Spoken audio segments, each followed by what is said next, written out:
G'day, happy Friday. Welcome to the inaugural podcast of Before the Weekend. My name's Peter Schravemade and I'm joined by Kasey McDonald. Kasey, how you been? Yeah, great, thanks. Happy Friday, Pete. Yeah, how's your week? What's happening? What's happening in Kasey McDonald land? Very exciting things happening, actually.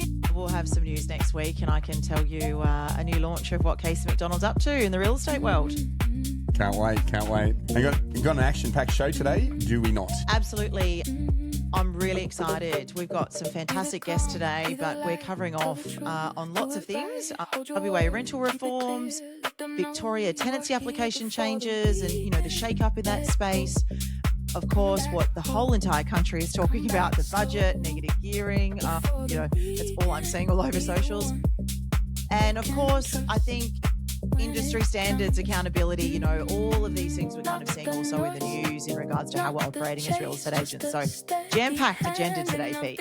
Yeah, and if you've just joined, obviously, this is Before the Weekend. You can find us on iTunes, YouTube, Spotify, all the majors out there. If you want to subscribe, we'd love you to do that. If you want it all in one location, just go to beforetheweekend.com. You'll see all of the episodes that we have at the moment. Obviously, this is our first, so don't go hunting for episodes 10 and 11. But yeah, let's dig in, Kasey. I'll take our music off. What are we talking about first? Yeah, look, I'd probably like to start with the Victoria changes that they've made to the rental application form, prescribed rental application form, right? And I think there's been a little bit of controversy. And I know as well yourself, you've experienced this because your daughter's in Victoria and has been applying for properties, right? So yeah, I'd love to probably hear some feedback or I guess the challenges that she's been expressing to you, Pete. And, what we're kind of hearing, I suppose, from that tenant consumer side. Then I'd love to bring in our fantastic guest, Hayley Mitchell, where we can really talk about industry, what property managers are thinking and why the change. Yeah. Well, first off, for people who don't understand what a prescribed form is, what the hell is that, Kasey? What is that? Is that like a... Yeah, it sounds like something, that's what you said. It sounds like something I give to my GP or the chemist. Well, okay, I'll make it clear. It gives renters clearer expectations, obviously, when it's meant to make the application process easier. So it's through Consumer Affairs Victoria. And so the prescribed forms means that it's legislative. It's what is required to be used by all property managers in Victoria. All right. Well, so why don't we welcome in Hayley and we'll see what she has to say about all of this, right? Because we'll get. I would not like to say we'll get it from the horse's mouth, but we'll get it from Hayley's mouth. We'll go with that. How are you? Yeah, I'm a bit tired. It's been a big week. Well, talk us through your week, Hayley. What's been going on? Oh, just busy. Lots of meetings. Been on the road since Monday, so I'm going home today. Yeah, outstanding. We just. Obviously, welcome to Before the Weekend, our inaugural episode 1 podcast between Kasey and myself. What could go wrong, right? Yeah. Mm-hmm. Yeah, it'll be fine. Awesome. But before you got on, we laid the groundwork for you here regarding your the one form, if you want to call it that. We can't call it that because there is actually a tech provider who has that name, but. Cavs, your Cavs have come up with a great idea to put a singular form for rental applications. Is that correct? Yep. It's great. And how's that? We can see you're incredibly excited about it, Hayley. It's not working? Yeah, great. No, property managers. We had the RE bar camp yesterday. One of the breakout sessions that we did was on applications and it was just free for all. Is there a specific, what are they talking about that is a problem? What's the issue? You can't ask how many children, you can't ask how old the children are, you can't ring the employment to verify they actually work there. You can't ask about pets, even though pets are a legal requirement on the application. Yeah, it's just there's not a lot of information on there. I'm pretty sure it doesn't have rego of cars either, which is an issue if you've then got to register them through the owner's corporation, or if cars are parked in incorrect spots and someone sends you a number plate, like just little things, little things that you didn't use a lot, but if you ever needed to, it was there. So yeah, there's a bit of frustration at the moment in the market. So can I talk you through my experience of Victorian rentals? And it's twofold. The first one was when my eldest daughter, who I think you've met now, Georgia, she went to university 4 years ago, and I went to apply with her as, to get on the lease, because we were advised at the time that was a better way of doing it than somebody with zero rental history and no job, right? And as a self-employed person, I was being forensically examined. They were asking me for 10 years of my financials. I completed, I think, no less than 10 criminal history checks, 3 for the same agency. Now, we're not talking about a major franchise. We're talking about the same office of that franchise. I completed 3. Had no idea where all of that information went. I asked people to delete it. I actually went to some of the major tech companies and said, can you please delete that? Because obviously there's some very sensitive information in there. And even amongst the majors, like the major form providers, they could not delete the information. And we've seen that with one of them stung recently for retaining information that they should have, which is a separate issue. But that was the first experience. And I would argue that was absolutely horrific from a tenant experience. So I kind of understand why cabs have done this. What is your response to that first? Yeah, look, I agree. I think I don't have a problem with having a standardised form. I just think that we need a little bit more information. So I like to ring an employer and say, hey, how long have they worked there? What is their employment status? What is their role? What do they earn? If we're just relying on a pay slip, let's say they're a casual employee and they give you a pay slip from when they worked heaps over Christmas. So you're rating them on that, but then the rest of the year they don't earn quite as much money. Like, it's just, you just need to be able to ask a few more questions. So you're not getting the rest of it, I actually don't have a problem with, where it says 2 forms of ID, 2 forms financial, like all of that stuff I'm absolutely fine with. I just think there's a few little bits that would really make it easy. And the pet one is going to be a really big issue, because under the legislation, if a renter wants to get a pet, they have to apply for it in a form approved by CAV.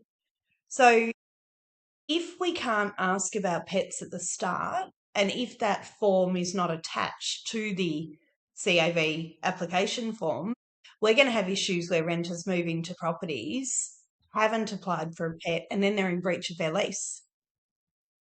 So have a box that says, do you have a pet? And then automatically attach a pet form, and we're good to go. That's probably the main gripe, I would say, at the moment. So are you saying in a very roundabout way that it's impeding your ability to acquit your fiduciary duty to the owner? Correct. Is that it in a nutshell? Because it doesn't give you enough information. You have a fiduciary obligation. You've got to act in their best interests. And at the moment, the only data that you're getting, and a lot of the property managers said this to me, that it was simply about the financial implications, right? Yeah, that's right. They're really hard when you can't confirm their employment too, I suppose. Right. So you're a board member for the REIV. Yeah. The other thing is, Pete, they can give us more info and we can take it. So one thing that I used to love when tenant applied was, give me a cover letter. Tell me about yourself. Right? How cool would that be? Yeah. This is where I was going. So Georgia, my daughter, was applying at TechFest, which you were at. Yeah. I saw it at the pub, remember? Yeah. That's right. And so she was given outstanding advice by one of the ladies at TechFest to supply voluntarily information about herself. And no joke, she went back and did that night that we were at the pub that night. She went and did that, and she got that rental the next day. And the lady said, the thing stopping your rental is I was calling one of your referees who said that your fiance had a dog. Now he does. That's true. He has a dog, but it lives on the farm with his parents. So unbelievable. So if you're a tenant out there, I think the most important piece of advice has just come from Hayley Mitchell, who can't ask for it in her own right as a property manager, but you can supply voluntarily this information. And if you're going, like Georgia was, to houses that have 60 to 70 people walking through them and applying, it may give you a bit of a point of difference at the moment. What do you reckon, Hayley? What do you reckon, Kasey? What do you think about that? Yeah, look, I encourage it regardless of what state you're in. You know, like, why not do a cover letter? I know that many in Queensland, in terms of, you know, the pet situations, they started doing like a get pet resumes, right? As well, of here's a photo of my pet and, you know, kind of things like that. So I think that that's something that we should absolutely encourage. Well, voluntarily, of course, but, you know, say, hey, this is something that maybe you should consider regardless of what state you're in. Hayley, one last question. Is the REIV, I know you're a board member there, are they advocating? I would assume they'll be lobbying behind the scenes. Toby and Jacob, Jacob do a fantastic job down there, but they will be into the cabs, right? Yeah, so Sarika heads up that kind of department, and she's taken a lot of feedback on board from the committees and the board. She's been in correspondence with CAV, so we are hoping there may be some tweaks in the future. And, you know, these things get rolled out and they've got to be tested and we have to give feedback. So we're just hoping that we can get a few of our little changes put through. Fantastic. Very good. What do you think it's going to mean for the third-party platforms that, you know, the agencies are using in Victoria and then kind of moving into this space? Are you hearing much noise on the ground about that? With the application forms? With the application forms, yeah. So the third-party providers? Yeah, it's really interesting. I did a bit of research on the, you know, news that came out a couple of weeks ago, wasn't it? With the platform taking a little bit too much information. The funny thing was it was all over the media, you know, like it's a big thing. And I put posts of it in my membership and also in my little Facebook groups that I don't run. And I asked property managers about it yesterday, and I reckon half a room said, "What are you talking about?" Like they didn't even know. I'm like, you probably need to know this stuff. Yeah, I was chatting to a couple of PMs yesterday, and they said that they've actually stopped using the platforms. They've put the CAV application form into Jotform, and they get people to apply through there because it gives them more control. And I thought that was quite interesting, doing it that way. And I hadn't heard that before, so I thought that was kind of cool. And as long as you're using the prescribed information, then that's no issue. Yeah, I think we need an overhaul with a lot of things in the legislation. So I'm just hoping that they do that and they just make it better for everyone in the industry. Make it better for the renter, make it better for the property manager, for the owner, but make it fair on everyone as well. Yeah, good point. Understood. Hayley Mitchell, just before you go, one thing I'm going to ask all our guests today, well, obviously, if you haven't been alive or living under a rock, our budget dropped recently. Just in either a thumbs up or a thumbs down, what's your take on the budget? Can I be like halfway? It's halfway. Okay. You're sitting on the fence. That's called a fence sitter, Hayley. Yeah. Yeah. I'm usually quite. No, I know. You're definitely not a fence sitter. But okay. Halfway. I won't get you to explain it because we're out of time. But thank you so much for joining and being a guest on our first show. Great to see you. Obviously, we'll be catching up soon. Also, if you're not aware of what Hayley does, excellent source of information in the property management area. Mitchell PT, you can find her online. We'll put the links in our whatever it is we're going to do with this when we're finished. Thanks for joining, Hayley. Put it on Spotify, you know, iTunes, all of those things. I thought that's what we were doing. Yeah. Later. See you later, Hayley. Happy Friday. Hey guys, bye. Yeah. When we were talking about this off air, it was interesting because I thought what could go wrong with a prescribed form or like just a singular form, but I was pretty sure that they were saying they didn't like it.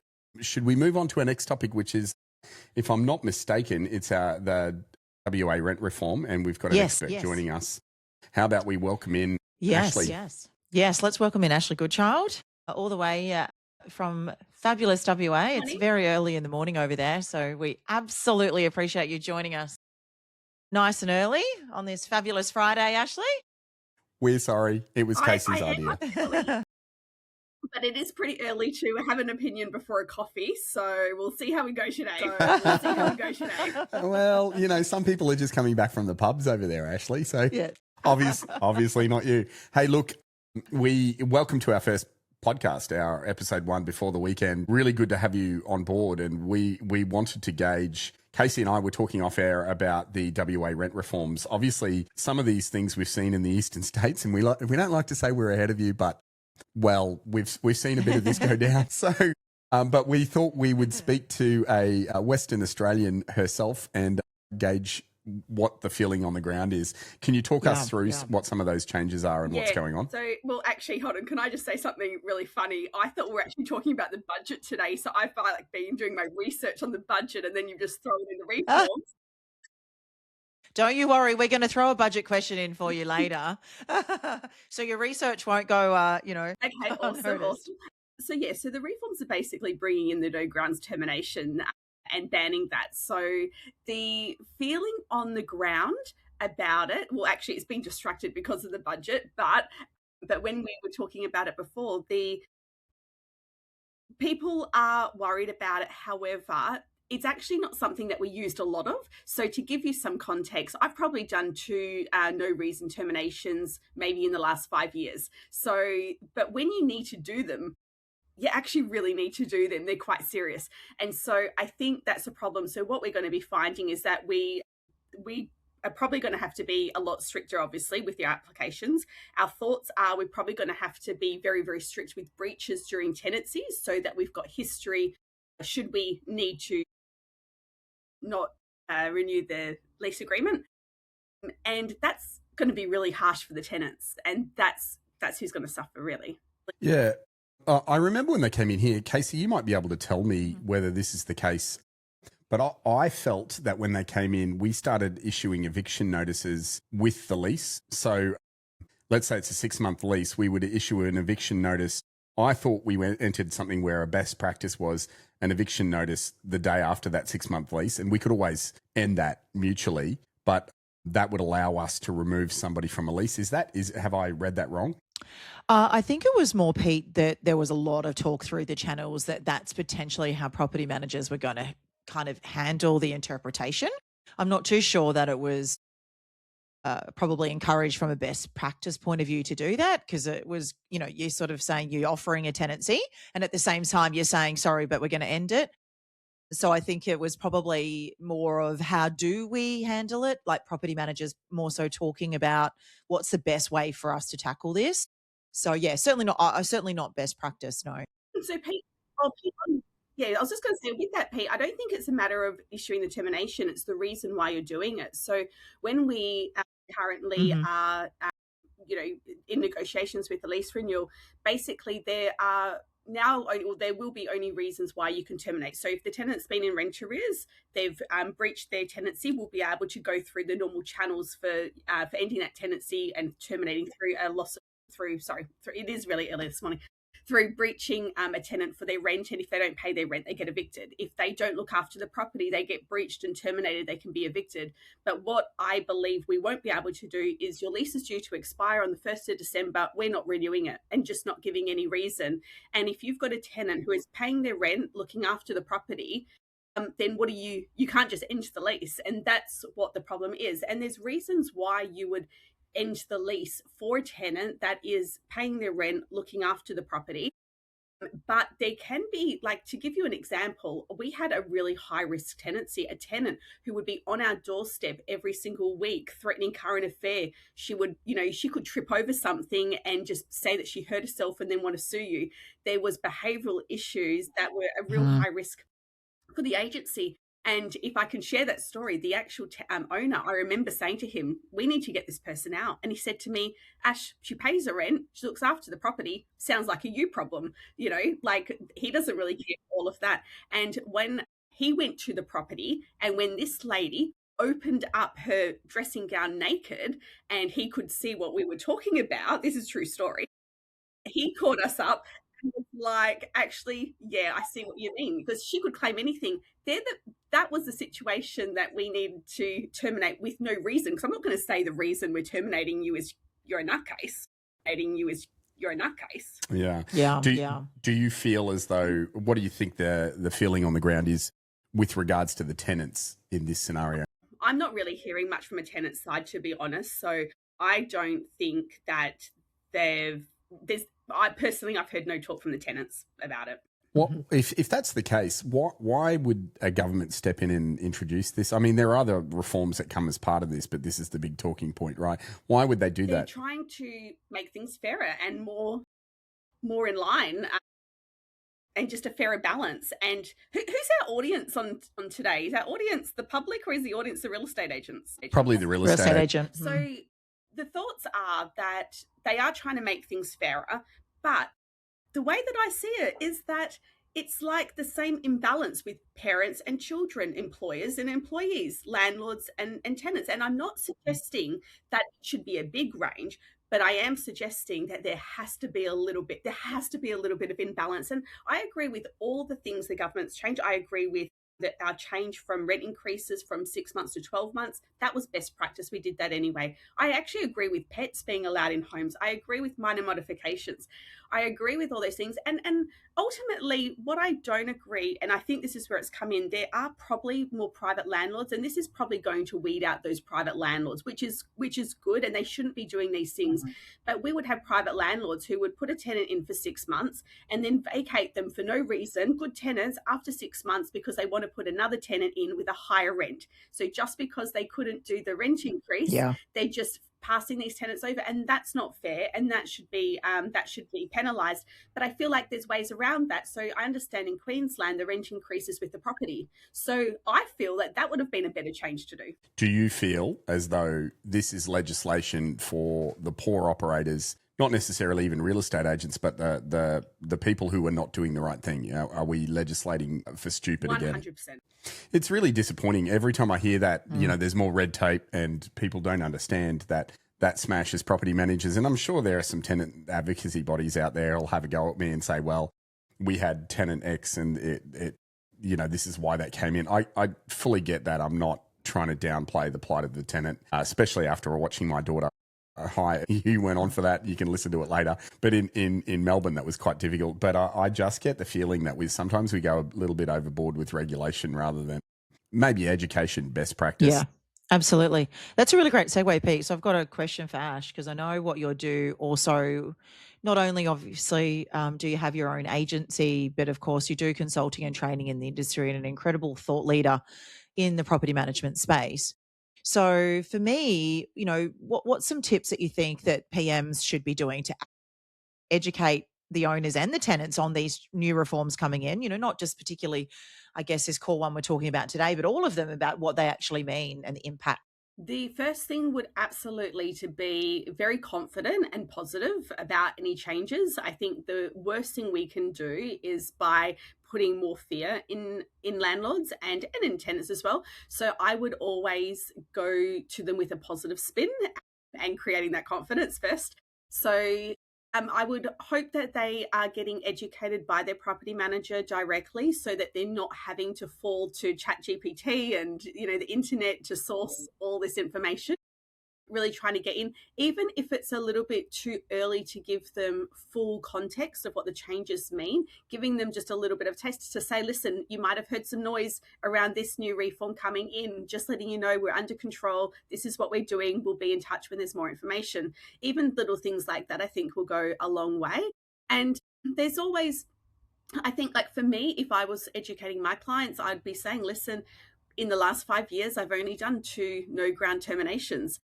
And so it's not actually a big thing. It's not something that happens all the time, but this is our plan. What we're going to do is we're going to make sure that when we, you know, scrutinize the application, we're going to do this. When we have situations during tenancy, we're going to do this. And we're pretty confident that we're going to have it all under control.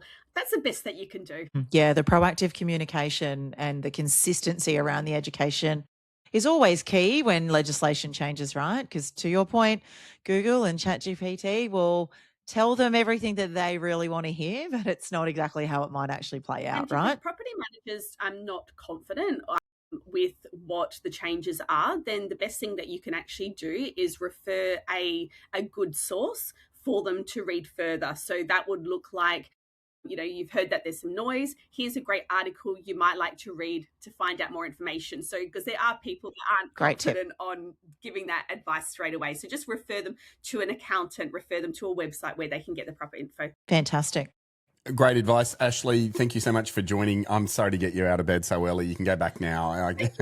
But as always, invaluable. If people want to find you, where do they go? Well, I'm pretty Googleable, but I love people connecting with me on LinkedIn, and Ashleigh Goodchild would be amazing. Fantastic. And we're not going to let you go, Ash, though, just before we do ask you that budget question we know you've been doing all the research on.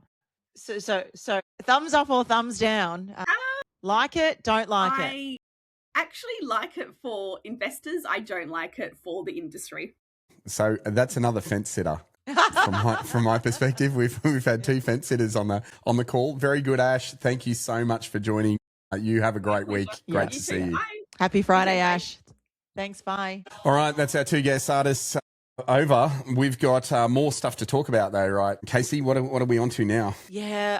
I think it's absolutely key, Pete, that there's been so many articles and from, all different states just around professional conduct. And I guess now that maybe the consumers are probably losing a little trust in us as real estate practitioners. So for me, I think, I think we've had, unfortunately, those that have been loss of license due to inappropriate pricing. We've got workplace behaviours. We've got privacy. I think, there's lots there in terms of how our standards and how we're operating.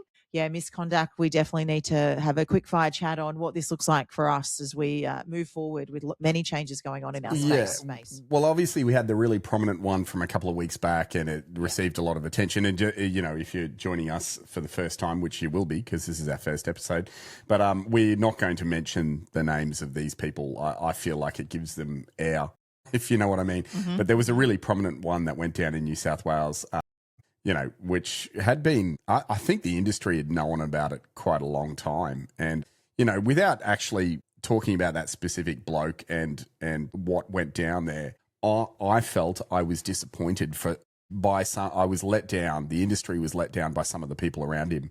Would you agree with that? Absolutely. Yeah. I think there's people also within our industry that was accepting the behaviour. And whilst there was some calling it out and, wanting it to be investigated, I also think that, it took longer than it should have for this to be brought to the surface and to be handled. Well, I notice, and I know it may not be part of this particular point, but another talking point that we have is New South Wales underquoting crackdown, and draw a parallel because they're coming out and they're saying we're going to crack down on underquoting. One of the issues with that prominent New South Wales bloke was underquoting. Mm-hmm. And if you look, if you fast forward and industry ban, 10 years, that's the harshest ever seen. Great. The fine, the quote on that particular fellow was only 33,000 and there were weeks where he would make triple that. So he's kind of laughing all the way to the bank. I think that side of it was incredibly soft. Now, if I'm a New South Wales agent and I'm actively participating in underquoting, am I right to go, well, come at me, New South Wales? What's the worst? Come at me, Office of Fair Trading, New South Wales. What's the worst you're going to do? If that's if that's the penalty that you meted out to this guy, what could be the worst thing that I'm going to get? Like a $1,000 fine and a 1-year ban? Did the fine meet the crime? Look, I think everyone's going to have their own opinion on that. Mine personally, Pete, is that it didn't. I mean, I saw stuff coming out after around, that there's Rolex watches on his wrist and, of course, bragging about that they cost more than the fine that he got. So, I don't even know that person themselves probably took it as serious as what it is. And unfortunately now it's then created a stigma, I think, that many of us in the industry may be like this. And I think that's also a very untrue statement, right? But from here, we're now seeing that more and more are being exposed for misconduct. That, we've got another in New South Wales that is being told they're not fit and proper to hold a license. But what does that actually mean? It's around inappropriate behaviour, but unfortunately, because it's still going through the courts, we can't source any other information about that. So, yeah, I think our reputational risk is what is becoming I guess, under scrutiny here, I think. Yep. Yeah, and it's kind of, the regulators are looking at things are becoming more public. And so, for me, I'm putting it out there to the business owners and those that are practicing in our industry to actually take a really good look about, how are they managing internally? What are their compliance processes? What training are they doing? And this isn't always, I fully get it. I've had a business myself just like you, right? We're there to make money. Yep. But at the end of the day, we're also there to help those consumers and the humans to buy and sell and rent homes. And so we need to have morals and ethics. And I think that we need to probably sometimes take a look at ourselves and go, as people, are we actually operating in that way? Yeah, and I think a lot of the fear factor, one of the things that really annoyed me is that there's a franchise group that tolerated the behaviour of the New South Wales guy. They knew about it. Yeah, for so long. That had reports. I know they had reports filtered through to them, and it was only when it became evident that the Office of Fair Trading was going to step in, that they parted ways with this person. And, from without throwing stones at that franchise, I imagine it would have been particularly difficult to convince a franchise group to remove someone that's such a high performer. But I think you and I have discussed this before within our own businesses, and the instances that we have taken out, or where there has been a cultural issue, sort of festering, what that does to the rest of the staff around you. This guy gets favoured treatment because he's earning a lot of money. And how does that look to the other franchisees out there? And also from the perspective that, once you take them out, in my experience, you watch a whole heap of people lift around, where they weren't before, where they might have been suppressed. So, Absolutely. I guess we are asking, we're suggesting, if I could paraphrase, that people have a bit of intestinal fortitude and courage when it comes to stepping up against your best salesperson, if that's what it means, to protect your brand, to protect your franchise, to protect the industry as a greater whole. I feel. Is that your take on it? Or? Yeah, absolutely. I'm with you 100% on that. I think, there's also articles out where people they've been very fearful to do that, of thinking, now I'm going to lose that best person, and what does that mean for the income coming into my business? But I think absolutely you need to take a look at, I guess, the overall picture. And you're right, by this person actually removing that kind of high performance out, it then lifted everyone, and then more holistically, the business was making more money because everyone was increasing their GCI, the culture had improved, and it kind of removed this politics and toxicity and chaos out of their business. So, yeah, I think, we all just need to kind of take a look and have a bit of I think. Antonia Mercorella is joining. We should put some happy music on. Absolutely. Oh, hello. That's all very formal. You wouldn't have thought that for the two of us. Welcome, right? Antonia. Welcome. Did you put your best cap on for me? I did. I got some music for you too. Can you hear our music? Can we just start it like that?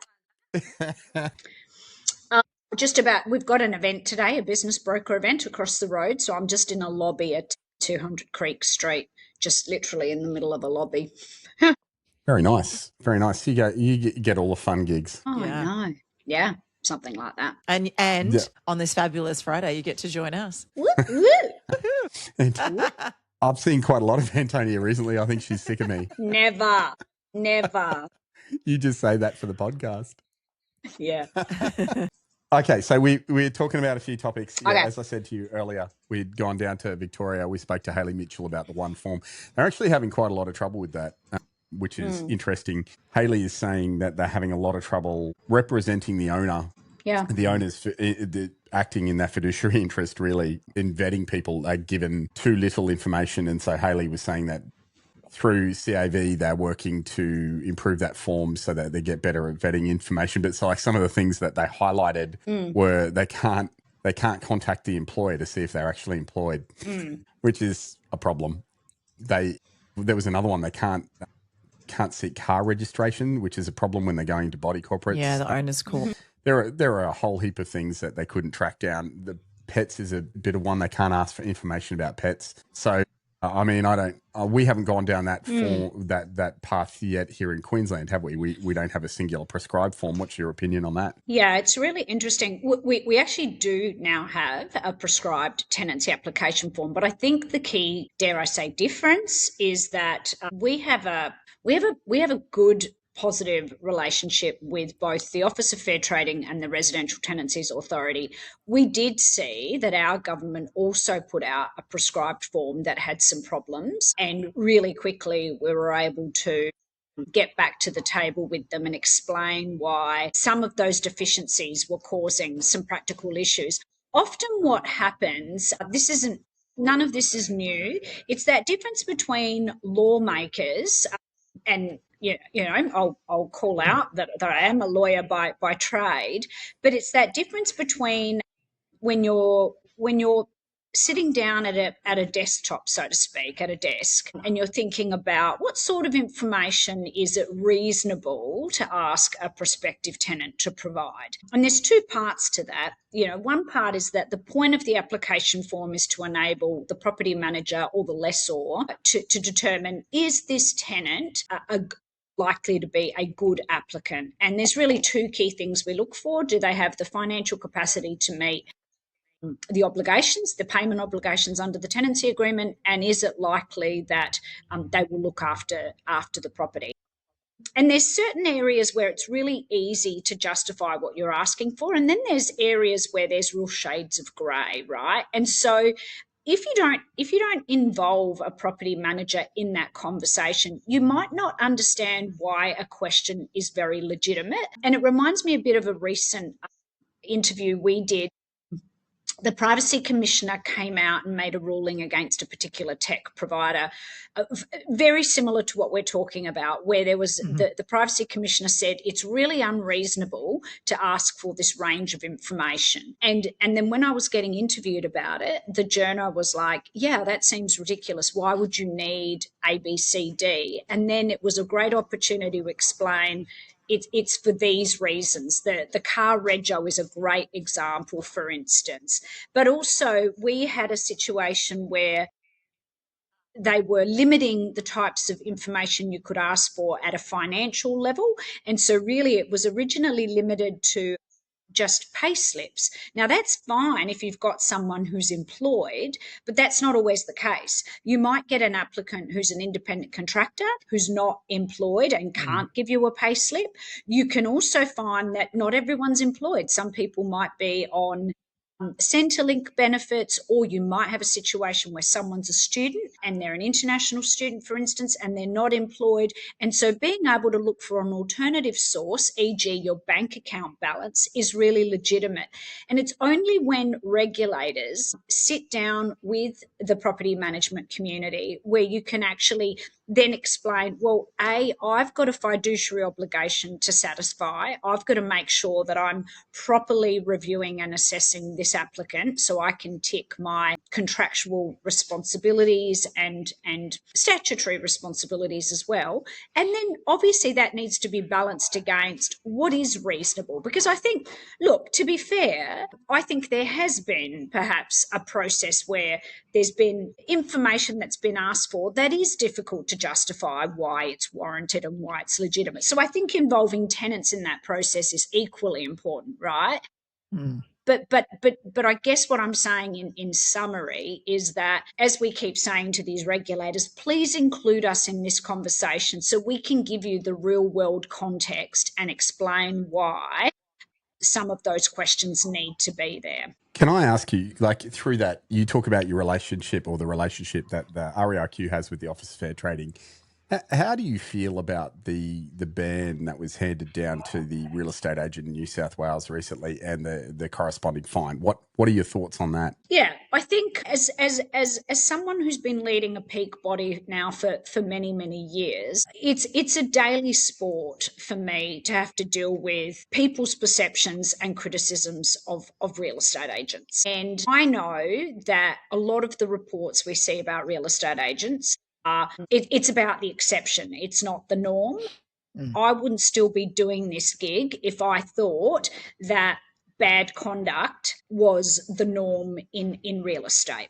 Is there some bad conduct? Of course there is, as there is in every occupation or profession. So what I would say is it's always incredibly disappointing to me when I see a real estate agent doing the wrong thing and ending up splattered all over newspapers and all over social media. Because when that happens, what it does is it just creates this stereotype that not every, but most real estate agents behave that way. So I find that really disappointing.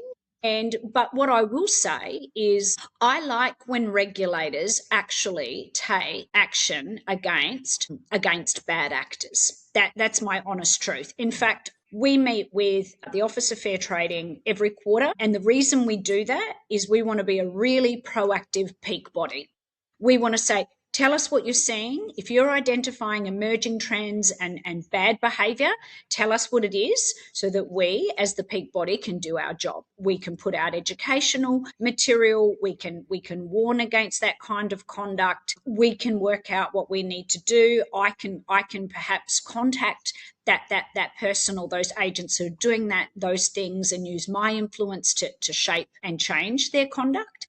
And so, but the other thing that I am frequently doing is when I hear of an agent who is not doing the wrong thing unintentionally, because we can all make an honest mistake, but where we see an agent consistently and very intentionally breaching the law, I actually want our regulator to go after that agent because it is incredibly frustrating to the many other real estate agents who are doing the right thing, complying with the law, following our best practice guidelines and saying, I want to belong to a profession that I'm proud of. And so when they see that regulators don't take action against those who are very openly sometimes doing the wrong thing, it frustrates them. So we're all for the regulator using their time and resources to get on top of that. And I get that. I suppose we all are. I think a regulator going after an agent who's done the wrong thing is great. New South Wales Office of Fair Trading this week are clamping down on underquoting.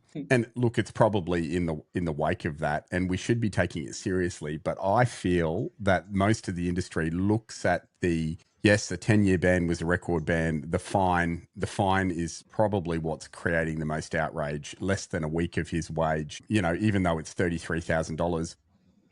I think a lot of the industry are looking at the Office of Fair Trading coming after underquoters at the moment going, well, you just had the biggest one we've ever seen in some time, allegedly. This is alleged. Oh, no, I actually think it's proven now.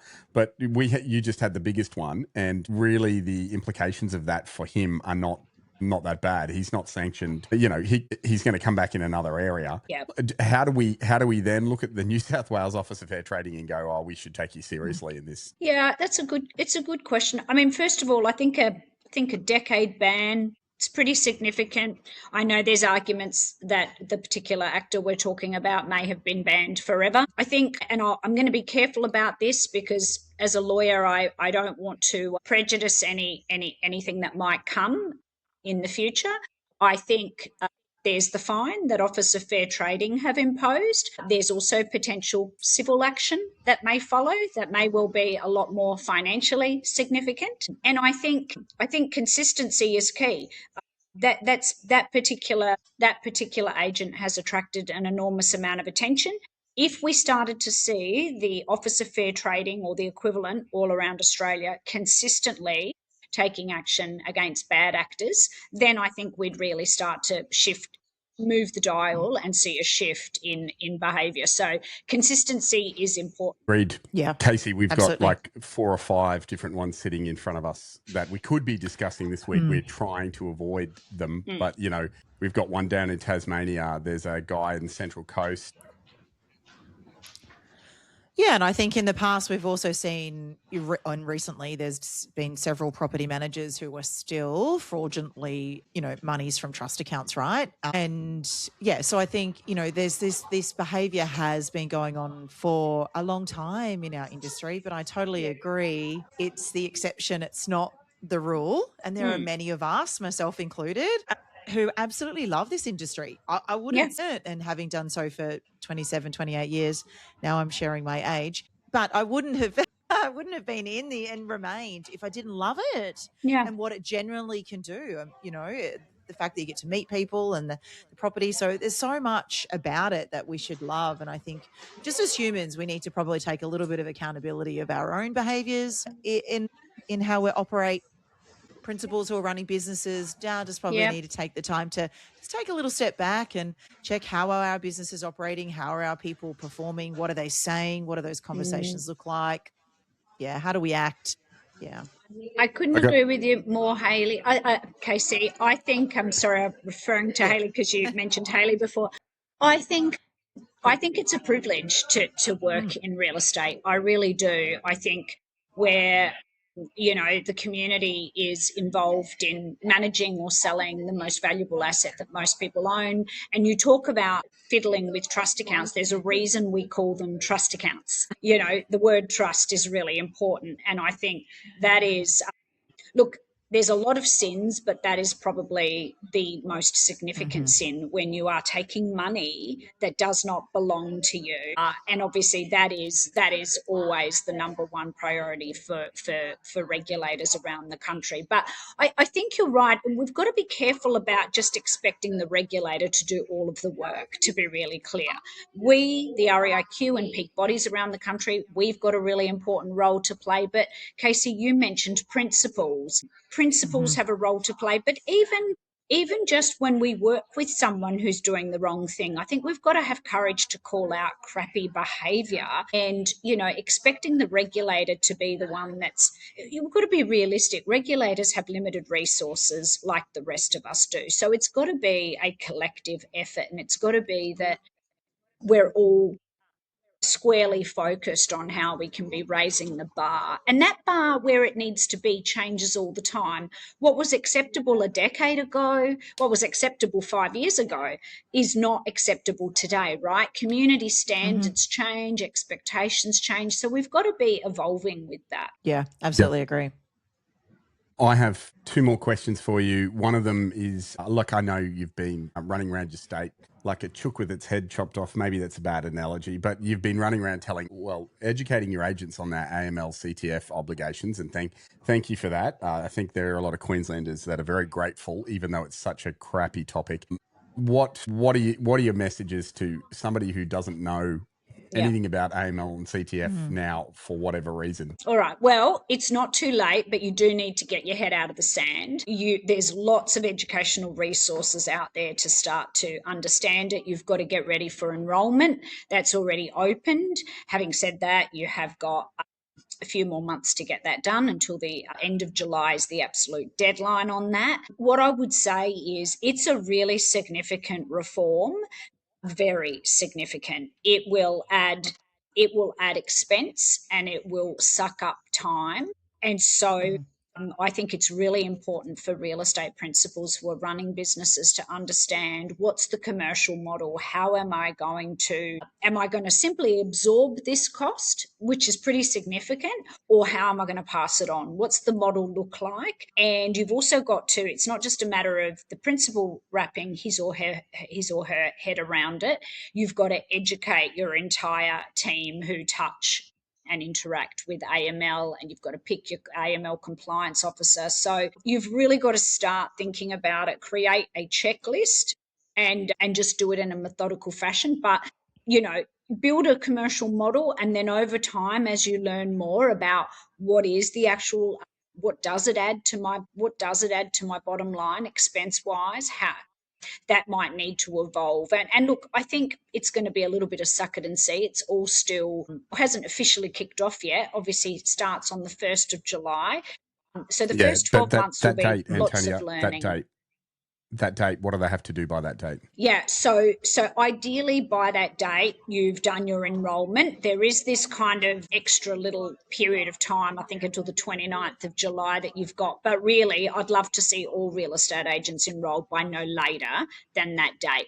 1st of July, if you're providing that designated service, so effectively selling real estate or acting as a buyer's agent or acting as a business broker, you've got to be enrolled and you've got to be complying with AML. So it's doing all of your AML checks on both your client and on the counterparty in that transaction, and getting your tech ready, right? Like, the reality is, yes, AUSTRAC, the regulator, have developed a bunch of template documents you can use. You can do all of this stuff manually, but as we demonstrated during our roadshow, that takes hours and hours and hours. I don't think it's realistic or practical. So tech is almost certainly going to play a role. So make sure that you use this time to be exploring all of the different tech platforms that are out there, and there are so many of them, and have a list of questions that you want to ask so you can work out which one is right for your business and for the size of your business. Mm-hmm.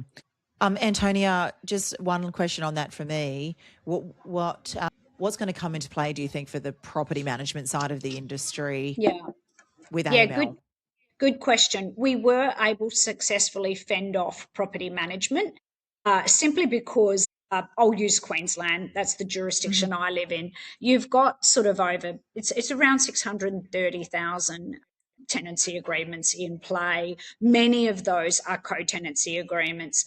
For anyone who knows about AML laws, if you had to do those AML checks and processes in the property management space, would have just been an absolute administrative nightmare. So property management has been excluded, as has commercial leasing, provided the lease is under 30 years as the general rule. So, for now, I know for some people have said, maybe AUSTRAC will expand the laws to cover property management in the future. One never knows, but look, I don't think that's on the cards today. Well, some great news in the property management space, right? The PMs finally get a bit of a legislative break, right? Yes, right. Yeah, across many states around Australia, we've absolutely seen those changes and lots that the property managers, already need to do nowadays. So that's fantastic news if we can keep them out of some change for a little while. Yeah. The biggest change, though, right, that's hit the news this week, of course, is the federal budget. And I think the key that's been on social media is all about how this is going to impact our property industry around the nation, and more importantly, investors. And I think renters really here with lots of conversations around how rents might hike, all of that. So what's your take? Love it, hate it? What's your opinion? Yeah, look, let me start by saying I'm trying to approach this in a calm manner. I'm trying to be measured about it. Obviously, there is a lot of fury around it. I'm trying to stay off my phone and not look at social media about it at the moment. Look, there's a couple of key things I'll say. I'll start with, one of the important narratives behind this budget is around creating pathways to home ownership for younger Australians. So I'll start there. That for me is really important, not just as a mother, but even as the CEO of a peak body. We have long been advocating for this. What we've steadily seen in Queensland in particular, but also across Australia, is this decline in levels of home ownership. And the 25 to 39-year-old bracket, that's where we've seen the sharpest decline. And that is concerning. That should be concerning for all of us, because there's plenty of research that shows how detrimental it is to be locked out of home ownership. So I want to sort of start there and say, do I think governments should be focused on fixing or addressing that problem? Absolutely, yes. Do I think that this reform package is going to seriously move the dial on that issue? Sadly, I don't. I really don't. So by their own admission, it's going to add around 7,500 new home buyers per annum. Now, that's always any new first home buyers. That's great. We welcome that. But in the context of what that look like, when you look at what that looks like over the past decade, on average, there's about 115,000 first home buyers entering the market per annum. So as a percentage, it's pretty low. And also, I mean, this really simplistic argument that, you know, you take this group of investors, if we believe the Treasurer's modelling, 75,000 investors will sell, and those spaces will be just immediately, that void gets immediately filled by all of these first home buyers. That's just not the way it works. It will work in some instances, but not in all instances, because investors will buy. Investors and owner occupiers have a very different mindset.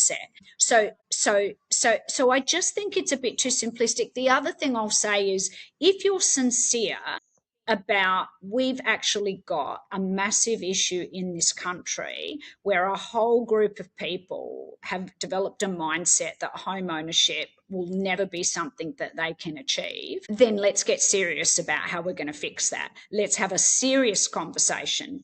Let's not add that weeks before a budget. You know, we knew capital gains tax reform was coming. Negative gearing, by the Treasurer's own admission, got added weeks before. You cannot make that kind of significant taxation reform on the fly. And if the objective is what they say it is, then involve the right people in that conversation. And let's get really serious. Let's have a conversation about serious wholesale taxation reform in this country.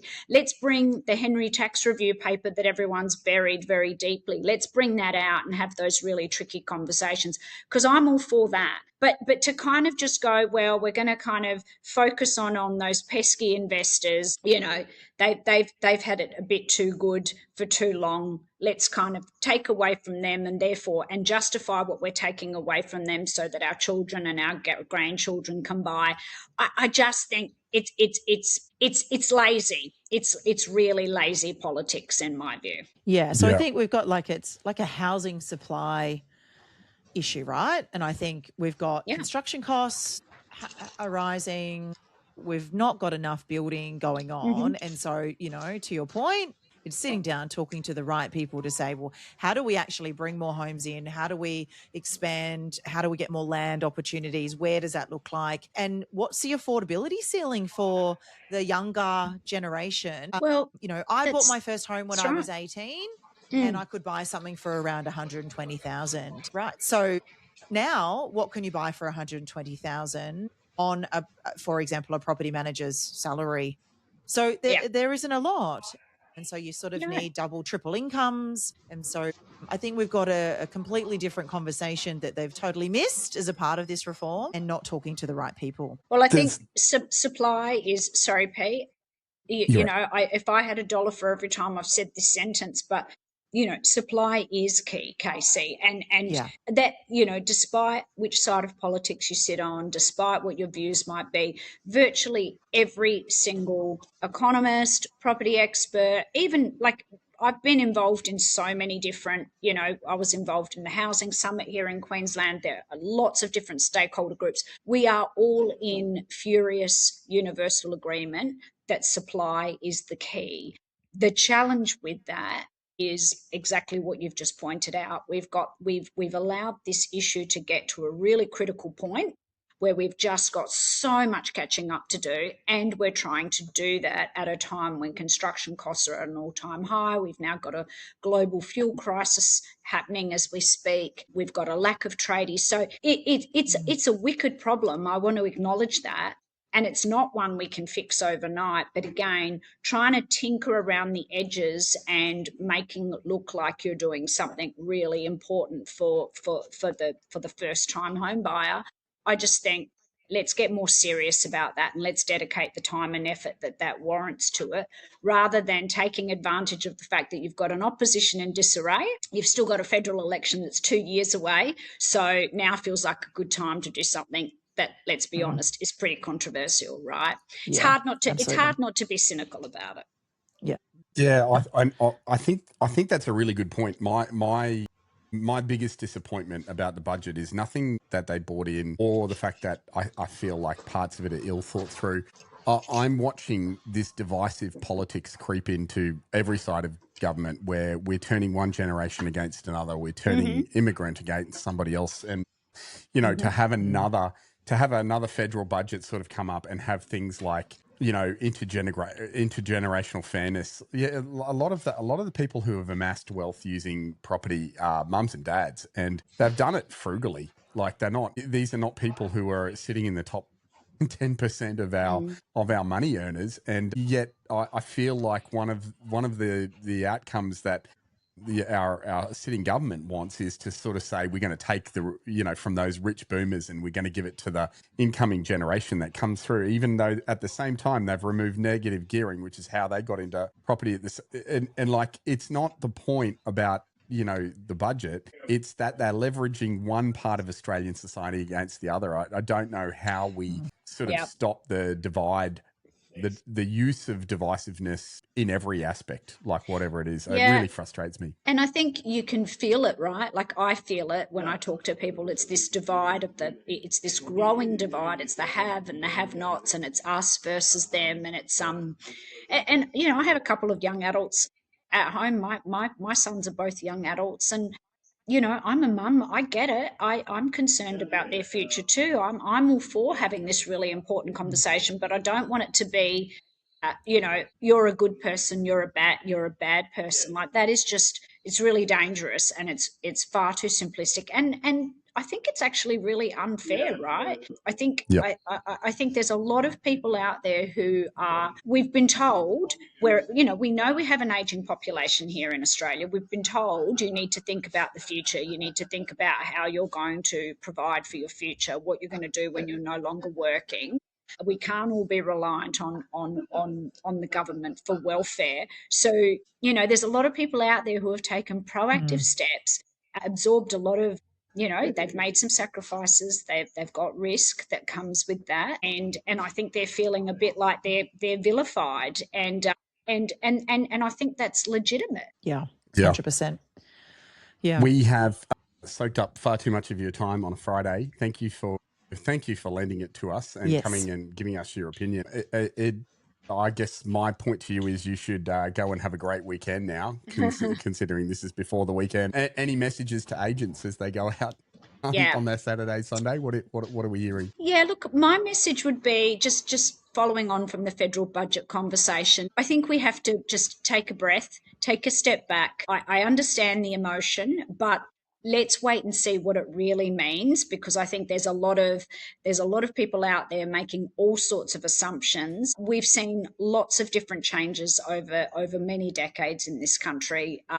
The sun will keep rising. We all need shelter at the end of the day. That roof above our heads is critically important. And I think just be really careful about not giving people financial investment advice. I'm really concerned when I look around and I see some agents.